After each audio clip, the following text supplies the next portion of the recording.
Hello everyone, welcome back to my YouTube channel. ಇವತ್ತಿನ ಗೌರಿ ಕಲ್ಯಾಣ ಸೀರಿಯಲಲ್ಲಿ ಇವತ್ತಿನ ಎಪಿಸೋಡಲ್ಲಿ ಏನೇನೆಲ್ಲ ಆಯಿತು ಅಂತ ನಿಮಗೆ ಕಂಪ್ಲೀಟಾಗಿ ಡೀಟೇಲ್ಸ್ ಬೇಕಂತಂದರೆ ಈ ವಿಡಿಯೋನ ಫಸ್ಟಿಂದ ಕೊನೆವರೆಗೂ ನೋಡಬೇಕಾಗತ್ತೆ.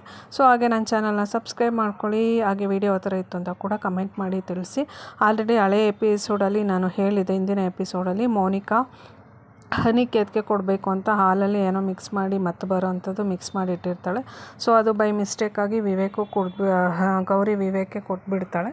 ಸೊ ಅದನ್ನು ಕುಡಿದ್ಮೇಲೆ ವಿವೇಕು ವಿಚಿತ್ರವಾಗಿ ಆಟ ಆಡೋದಕ್ಕೆ ಸ್ಟಾರ್ಟ್ ಮಾಡ್ತಾನೆ. ಲೈಕ್ ಇರೋ ಗೌರಿ ಮೇಲೆ ಅವನ ಮನಸ್ಸಲ್ಲಿ ಇರೋದೆಲ್ಲ, ಗೌರಿ ಬಗ್ಗೆ ಇರೋಂತಹ ಭಾವನೆಗಳನ್ನೆಲ್ಲನೂ ಎಕ್ಸ್ಪ್ರೆಸ್ ಮಾಡೋದಕ್ಕೆ ಶುರು ಮಾಡ್ತಾನೆ. ಸೊ ಅದನ್ನು ನೋಡಿಬಿಟ್ಟು ಗೌರಿಗೆ ತುಂಬಾ ಶಾಕ್ ಆಗೋಗ್ಬಿಡುತ್ತೆ. ಅಯ್ಯೋ, ಇವ್ರಿಗೆ ಏನಾಯ್ತಪ್ಪ, ಯಾವತ್ತೂ ಇಲ್ಲದೆ ಇರೋ ಪ್ರೀತಿ ಇವತ್ತು ತೋರಿಸ್ತಾ ಇದ್ದಾರೆ, ಇದು ಒಳ್ಳೆಯದಕ್ಕೋ ಕೆಟ್ಟದಕ್ಕೋ, ಇದರಿಂದ ಏನಾಗ್ತಿದೆ ಏನು ಅಂತ ಹೇಳ್ಬಿಟ್ಟು ಗೌರಿಗೆ ತುಂಬಾ ಭಯ ಮತ್ತು ಆತಂಕ ಆಗೋಗ್ಬಿಡುತ್ತೆ. ಇವ್ರು ಯಾವತ್ತೂ ಈ ಥರ ನನ್ನ ಜೊತೆ ಇರಲೇ ಇಲ್ಲ, ಇಷ್ಟು ಓಪನ್ ಆಗಿ ಇಷ್ಟು ಪ್ರೀತಿಯಿಂದ ನನ್ನ ಹತ್ರ ಯಾವತ್ತೂ ನಡ್ಕೊಂಡೇ ಇರಲಿಲ್ಲ. ಸೊ ಇದೆಲ್ಲ ಏನು ಅಂತಲೇ ಅವಳಿಗೆ ಅರ್ಥ ಆಗ್ತಿರಲ್ಲ. ಆದರೆ ವಿವೇಕ್ ಮಾತ್ರ ಗೌರಿ ಬಗ್ಗೆ ಎಲ್ಲನೂ ಹೇಳ್ಕೊಂಡು ತುಂಬ ಪ್ರೀತಿಯಿಂದ ಗೌರಿ ಹತ್ರ ಬರ್ತಾ ಇರ್ತಾನೆ. ಬಟ್ ಆದರೆ ಗೌರಿಗೆ ಇದೆಲ್ಲ ಏನು ಅಂತಲೇ ಅರ್ಥ ಆಗ್ತಾ ಇರಲ್ಲ. ಅದಾದಮೇಲೆ ಇದು ಒಳ್ಳೆಯದೋ ಕೆಟ್ಟದೋ, ಇವ್ರು ಯಾಕೆ ಇವತ್ತು ಈ ಥರ ಆಡ್ತಿದ್ದಾರೆ, ಏನಾಗಿದೆ ಇವ್ರಿಗೆ ಅಂತ ಹೇಳ್ಬಿಟ್ಟು ಅವಳಿಗೆ ತುಂಬ ಭಯ ಮತ್ತು ಟೆನ್ಷನ್ ಆಗೋಗ್ಬಿಟ್ಟಿರುತ್ತೆ. ಆದ್ರೂ ವಿವೇಕು ಗೌರಿ ಹತ್ರ ತುಂಬಾ ಮಾತಾಡ್ತಾನೆ. ಅಂದರೆ ಅವನ ಮನಸ್ಸಲ್ಲಿರುವಂತಹ ಭಾವನೆಗಳು, ಅವಳು ಏನೇನೆಲ್ಲ ಸಹಿಸ್ಕೊಂಡ್ಳು, ಅವ್ರ ಮನೆಗೆ ಬಂದ ಮೇಲೆ ವಿವೇಕ್ ಎಷ್ಟು ಕಾಟ ಕೊಟ್ಟರು ಎಷ್ಟು ಸಹಿಸ್ಕೊಂಡ್ಳು, ಮತ್ತು ಮನೆಯವರೆಲ್ಲರೂ ಎಷ್ಟು ಬೈದ್ರೂ ಅವಳು ಎಷ್ಟು ಸಹಿಸ್ಕೊತಾ ಇದ್ದಾಳೆ, ಎಲ್ಲರ ಜೊತೆನೂ ಎಷ್ಟು ಚೆನ್ನಾಗಿ ಅಡ್ಜಸ್ಟ್ ಹಾಕ್ಕೊಂಡು ಹೋಗ್ತಾ ಇದ್ದಾಳೆ, ಎಲ್ಲರ ಜೊತೆ ಎಷ್ಟು ಪ್ರೀತಿಯಿಂದ ಇದ್ದಾಳೆ ಅಂತ ಹೇಳ್ಬಿಟ್ಟು ಎಲ್ಲನೂ ವಿವೇಕು ಮನಸ್ಸಲ್ಲಿರೋದೆಲ್ಲದನ್ನು ಗೌರಿ ಹತ್ರ ಎಕ್ಸ್ಪ್ರೆಸ್ ಮಾಡ್ತಾ ಇರ್ತಾರೆ. ಬಟ್ ಗೌರಿಗೆ ಇದೆಲ್ಲ ಏನು ಅಂತಲೇ ಅವಳಿಗೆ ಅರ್ಥ ಆಗ್ತಾ ಇರಲ್ಲ. ಇವತ್ತು ಇವ್ರಿಗೆ ಏನಾಗೋಗ್ಬಿಟ್ಟಿದೆ, ಕುಡಿದ್ಬಿಟ್ಟಿದ್ದಾರೆ ಏನೋ ಅನ್ನೋ ಥರ ಒಂಥರ ಕನ್ಫ್ಯೂಷನಲ್ಲೇ ಇರ್ತಾಳೆ. ಸೊ ಅದಾದಮೇಲೆ ವಿವೇಕು ಅವ್ನ ಮನಸ್ಸಲ್ಲಿರೋದೆಲ್ಲನೂ ಗೌರಿ ಹತ್ರ ಹೇಳ್ಕೊಳಕ್ಕೆ ಹತ್ರ ಹೋದ್ರೂ ಗೌರಿ ಸ್ವಲ್ಪ ದೂರನೇ ಹೋಗ್ತಾ ಇರ್ತಾಳೆ.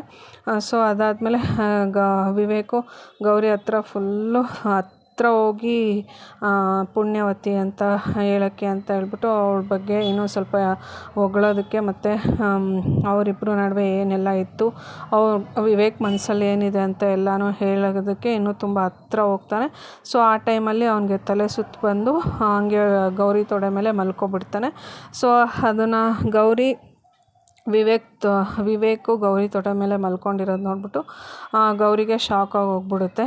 ಸೊ ಅದಾದಮೇಲೆ ಅವಳಿಗೆ ಏನು ನಡೀತಾ ಇದೆ ಇಲ್ಲಿ, ಏನಾಗ್ತಾಯಿದೆ, ನಾನು ಯಾವ ಥರ ಎಕ್ಸ್ಪ್ರೆಸ್ ಮಾಡಬೇಕು ಏನು ಅನ್ನೋದು ಅವಳಿಗೆ ಒಂಥರ ಗೊಂದಲದಲ್ಲಿ ಇರುತ್ತೆ. ಆಮೇಲೆ ವಿವೇಕ್ ಆ ಥರ ಮಲ್ಕೊಂಡಿರೋದನ್ನು ನೋಡಿಬಿಟ್ಟು ಅವಳು ಫ್ಲ್ಯಾಶ್ ಬ್ಯಾಕಿಗೆ ಹೋಗ್ತಾಳೆ. ಫ್ಲ್ಯಾಶ್ ಬ್ಯಾಕ್ ಅಂದರೆ ಅವರು ಫಸ್ಟಿಗೆ ಮೀಟ್ ಆದಂಥ ಸಿಚುವೇಶನ್ ಯಾವ ಥರ ಇತ್ತು, ಆವಾಗ ಅವರಿಬ್ಬರಿಗೆ ಒಬ್ರನ್ನ ಕಂಡ್ರೆ ಆಗ್ತಾನೇ ಇರಲಿಲ್ಲ. ಸೊ ಅವ್ರದ್ದು ಮೀಟಿಂಗ್ ಆಗಿದ್ದೇನೆ ಜಗಳ ಮನಸ್ತಾಪಗಳಲ್ಲಿ. ಹಾಗೆ ಅವಳು ಒಂದು ಈವೆಂಟಿಗೆ ಹೋದಾಗ ವಿವೇಕ್ ಕೂಡ ಅವಳಿಗೆ ತುಂಬಾ ಅವಮಾನ ಮಾಡಿರ್ತಾನೆ. ಸೊ ಅದೆಲ್ಲ ಗೌರಿಗೆ ತುಂಬಾ ನೆನಪಾಗುತ್ತೆ. ಇವರು ಯಾವ ಥರ ಇದ್ದವರು ಇವತ್ತೇನು ಈ ಥರ ಆಗೋಗ್ಬಿಟ್ಟಿದ್ದಾರೆ, ನನ್ನ ಜೊತೆ ಯಾವಾಗಲೂ ಬೆಂಕಿ ಥರ ಇರ್ತಿದ್ರು, ಯಾವಾಗಲೂ ನನಗೆ ಬೈತಾಯಿದ್ರು, ಹೀಯಾಳಿಸ್ತಾಯಿದ್ರು, ಬಟ್ ಇವತ್ತು ಯಾಕೆ ಇವರು ಈ ಥರ ಆಡ್ತಾಯಿದ್ದಾರೆ ಅಂತೇಳ್ಬಿಟ್ಟು ಹಳೆದನ್ನೆಲ್ಲ ಫ್ಲ್ಯಾಶ್ ಬ್ಯಾಕನ್ನು ನೆನೆಸ್ಕೊಂಡು ಗೌರಿ ಕಣ್ಣೀರು ಹಾಕ್ಕೊಂಡು ಕೂತಿರ್ತಾಳೆ. ಹಾಗೆಯೇ ಇವತ್ತಿನ ಈ ಬದಲಾವಣೆಗೆ ಕಾರಣ ಏನಾಗಿರ್ಬೋದು ಅಂತಲೂ ಕೂಡ ಯೋಚನೆ ಮಾಡಿಕೊಂಡು ಹಳೆ ಫ್ಲ್ಯಾಶ್ ಬ್ಯಾಕೆಲ್ಲ ನೆನಪು ಮಾಡಿಕೊಂಡು ಹತ್ಕೊಂಡು ಕೂತಿರ್ತಾಳೆ.